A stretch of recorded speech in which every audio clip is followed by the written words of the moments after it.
तुमचं पुन्हा एकदा माझ्या चॅनलवर स्वागत आहे। आज आपण बनवणार आहोत पापलेटची गोवन करी। सो लेट्स गो।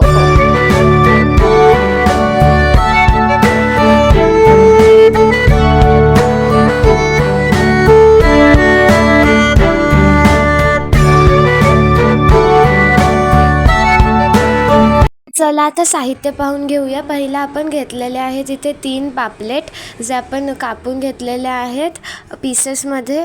त्यानंतर आपण इथे तेल घेतलेलं आहे, हळद घेतली आहे, नारळ घेतला आहे, इथे मीठ घेतलेलं आहे आणि मग इथे आपण काही मिरच्या घेतल्या। त्यानंतर जे आहे चिंचेचं पाणी तिथे आपण घेतलं आहे, धणे, कांदा, लसणाच्या पाकळ्या, काही लवंग, जीरा, दालचिनी आणि आलंसुद्धा घेतलं आहे। तर आता आपण ह्या दोघांचं जे आहे वाटण करणार आहोत। तर इथे आपण 8 बेडग्या मिरच्या आणि 3 साध्या मिरच्या घेतल्या आहेत। तर आता चला यांचं आपण वाटण करून घेऊया।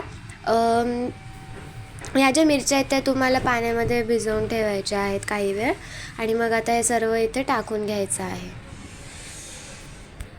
आणि मग याला मिक्सरला लावून आपण याचे जे आहे असं बनवून घ्यायचं आहे।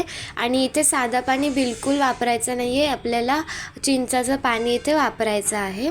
आणि मग चिंचाचं पाणी टाकून आता पुन्हा एकदा आपण मिक्सर ग्राइंडरला लावून घेऊया। आणि मग तुम्हाला त्याच्यानंतर 1 वाटी तुम्हाला जो आहे असं वाटण भेटणार आहे आणि मग तो बाजूला ठेवायचा आहे। आणि मग आपल्याला आता मिक्सरमध्ये जो आहे खोबरा टाकायचा आहे, हे बघा कापलेला खोबरा। आणि मग आता त्याला पण आपण मिक्सरला लावून घ्यायचे। खोबऱ्याला मिक्सरला लावायच्या टायमाला तुम्ही त्याच्यामध्ये पाणी घालून घेऊ शकता, पाणी घालून घ्यायचं। आणि मग त्यानंतर आता आपण त्याचं दूध काढणार आहोत। त्याच्यासाठी असं जालीवालं एक भांडं घ्यायचं आणि मग त्याच्यावर ते टाकून त्याला जे आहे त्याचा पाणी जो आहे दूध जो आहे तो काढून घ्यायचा आहे। जर तुमच्याकडे असं जालीवालं भांडं नसेल तर तुम्ही कपड्यामध्ये सुद्धा ते करून घेऊ शकता। दोन्ही ऑप्शन तुम्ही यूज करू शकता। आणि मग असं आपलं आणि लगेचच बाजूला आपल्याला इथे पापलेटला हळद लावून घ्यायची आहे। हे अशा प्रकारे हळद आणि चवीनुसार मीठ घालून घ्यायचं आणि मग त्यानंतर ते चांगलं जे आहे मिक्स करून घ्यायचं आहे। सर्व पापलेटांना तो हळद मीठ लागायला हवा असं नीट चांगलं तुम्ही हे बघा लावून घ्यायचं आहे। आणि हे बघू शकता आणि मग ते बाजूला मॅरिनेशनला ठेवून आता पुढची कृती बघून घेऊया। दूध झालेलं आहे काढून। त्यानंतर आता आपण एका पातेल्यामध्ये तेल टाकणार आहोत। हा 3 पळी तेल आहे जो आपण इथे घातलेला आहे। त्यानंतर हे बघा असं तेलाला काही वेळाच्या नंतर गरम झाला तेल की मग त्यात आपल्याला जो आपण वाटण केलेला मिरचीचा तो यामध्ये घालायचा आहे। आणि मग हे तुम्हाला जे आहे चांगलं एकजीव करून घ्यायचं आहे। अशा प्रकारे कमी ठेवायचा आहे गॅस, जास्त नाही ठेवायचा, लो फ्लेमवर ठेवून हे बघा असं चांगलं मिक्स करून घ्यायचं आहे सर्व। आणि मग काही वेळ तुम्ही मिक्स केलं की त्यानंतर तुम्ही असं बघू शकता ते असं दिसायला लागेल। आणि मग थोडंसं त्याने असं तेल सोडलं ना वरती की मग आपल्याला जो दूध आहे तो ह्यामध्ये घालून घ्यायचा आहे। अशा प्रकारे सर्व दूध ह्यात घालून घ्यायचं। बघू शकता किती मस्त रंग आला आहे आणि याची टेस्ट पण खूप मस्त लागते। मग आता हे सर्व आपल्याला मिक्स करून घ्यायचं आहे, एकजीव करून घ्यायचं आहे। त्यानंतर काही वेळ झाकण ठेवायचे आणि मग काही वेळ ठेवल्याच्या नंतर अशी उकळी येणार आहे। तर मग उकळी आली की मग त्यानंतर तुम्ही बघू शकता जे आहे फ्लेम लो करायची आहे।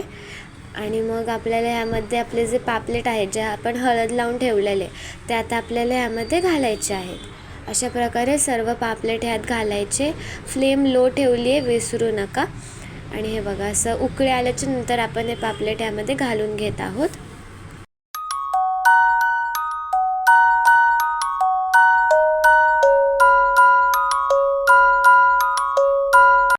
आणि मग जे पापलेट आहेत ते त्यामध्ये घालून झाले की आपल्याला हळूच ते मिक्स करायचं आहे, जास्त जोरात नाही करायचं कारण की मग ते पापलेट तुटू शकतात। त्याच्यामुळे अस्तीच मस्त मिक्स करून घ्यायचं आणि मग काही वेळ ते ठेवायचं आहे। हे बघू शकता अशा प्रकारे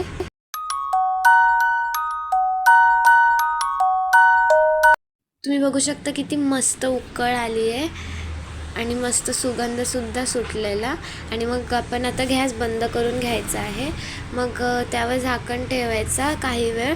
आणि हे बघू शकता आत्ता आपली जी गोवन करी आहे पापलेटची ती रेडी झाली आहे सर्व करण्यासाठी. खूप यम्मी लागते. चला माझ्या भावाला एकदा विचारून बघूया.